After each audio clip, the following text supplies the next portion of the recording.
வணக்கம். நீங்கள் இணைந்திருப்பது அக்கினியின் தமிழ் செய்திகளுடன். முதலில் தலைப்புச் செய்திகள். கிளிநொச்சியில் அதிகாலையில் கோர விபத்து, 2 பலி. ரணிலுக்காக போராடியவர்களை கைது செய்ய நடவடிக்கை. வடக்கு கிழக்கில் நடைபெறவுள்ள போராட்டத்துக்கு ஆதரவு தருமாறு கோரிக்கை.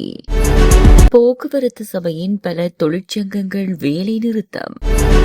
யாழ் செம்மணி மனித புதைகுழி, இதுவரை 177 மனித எலும்பு கூடுகள் அகழ்வு.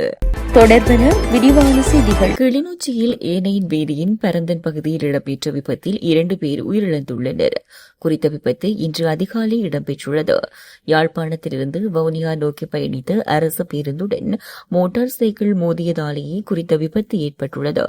இந்த நிலையில் சம்பவம் தொடர்பான மேலதிக விசாரணைகளை போலீசார் மேற்கொண்டு வருகின்றனர்.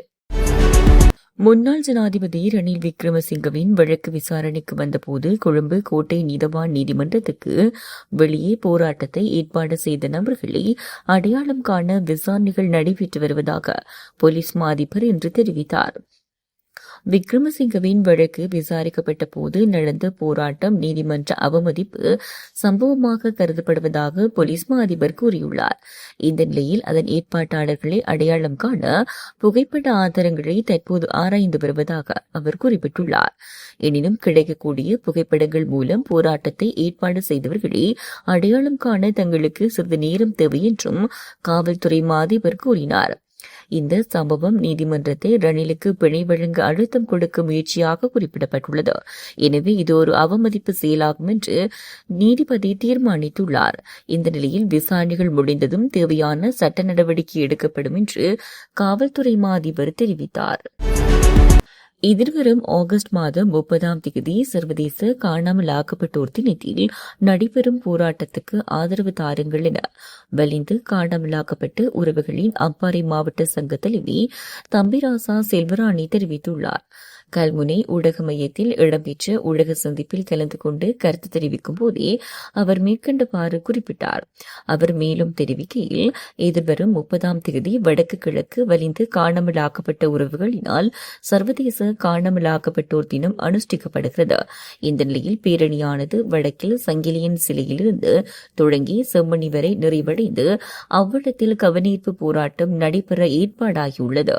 அதேபோன்று மட்டக்களப்பு மாவட்டத்தில் அதே நாளில் கல்லடி பாலத்திலிருந்து போராட்டம் ஆரம்பித்து காந்தி பூங்கா வரை ஊர்தி ஊர்வலத்துடன் சென்று கவனஈர்ப்பு போராட்டம் காந்தி பூங்காவின் முன்னால் இடம்பெறும். எனவே கடந்த காலத்தில் பல தரப்பினராலும் வரைந்து காணாமலாக்கப்பட்ட உறவுகளின் உண்மை நிலையை உலகுக்கு எடுத்து கூறிய சர்வதேச பொறிமுறையூடாக அதற்கான தீர்வுகளை பெற்றுக்கொள்ளும் நோக்கத்துடன் இப்போராட்டத்தை நாங்கள் முன்னெடுக்க இருக்கின்றோம். இந்த போராட்டத்துக்கு அனைவரும் ஆதரவு தருமாறு கேட்டுக்கொள்கின்றோம் என தெரிவித்துள்ளனர். தனியார் பேருந்துகளுடன் கூட்ட நேர அட்டவணையில் பேருந்துகளை இயக்கும் முடிவுக்கு எதிர்ப்பு தெரிவித்தும் வேறு சில கோரிக்கைகளை முன்வைத்தும் இலங்கை போக்குவரத்து சபையின் பல தொழிற்சங்கங்கள் இன்று அதிகாலை முதல் வேலைநிறுத்தத்தில் ஈடுபட்டுள்ளன.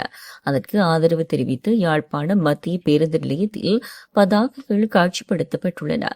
எனினும் அனைத்து தரப்பினரின் கருத்துக்களின் அடிப்படையிலே கூட்ட நேர அட்டவணை தயாரிக்கும் பணி மேற்கொள்ளப்பட்டது என்ற தேசிய போக்குவரத்து ஆணைக்குழுவின் தலைவர் பி. சந்திர தெரிவித்துள்ளார்.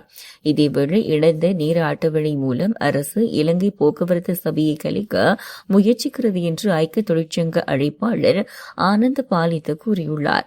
இதேவேளை அனைத்து போக்குவரத்து சபை சாரதிகளையும் கடமைக்கு சமூகமளிக்குமாறு அறிவிக்கப்பட்டுள்ளது என்றும் அவ்வாறு செய்ய தவறி தொழிற்சங்க நடவடிக்கையில் பங்கேற்பவர்களை இடைநிறுத்த நடவடிக்கை எடுக்கப்படும் என்றும் போக்குவரத்து அமைச்சர் தெரிவித்துள்ளார். யாழ்ப்பாணம் செம்மணி சிந்துபாத்தி மனித புதைகுழியில் இதுவரை 177 மனித எலும்பு கூடுகள் அடையாளம் காணப்பட்டுள்ளன. இதில் 164 மனித எலும்பு கூடுகள் முழுமையாக அகழ்ந்து எடுக்கப்பட்டுள்ளதாக தெரிவிக்கப்பட்டுள்ளது. செம்மணி சிந்துபாத்தி இந்துமையான மனித புதைகுழியின் 2ஆம் கட்ட அகழ்வு பணிகள் 36வது யாழ் நீதவான் நீதிமன்ற நீதவான் ஏ ஆனந்தராஜாவின் கண்காணிப்பில் மேற்கொள்ளப்பட்டுள்ளது.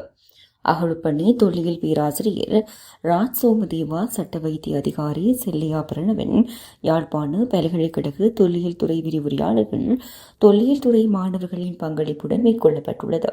அகழ்வாராய்ச்சி மேற்கொள்ளப்பட்டு வரும் முதலாவதாக அடையாளப்படுத்தப்பட்ட இடத்திலே 9 மனித எலும்புக்கூடுகள் புதிதாக அடையாளம் காணப்பட்டுள்ளன. இதன் அடிப்படையில் 164 ஏம்பு தொகுதிகள் முழுமையாக மீட்கப்பட்டுள்ளன. தொடர்ந்து மத்திய செய்திகளோடு இணைந்திருங்கள். வணக்கம்.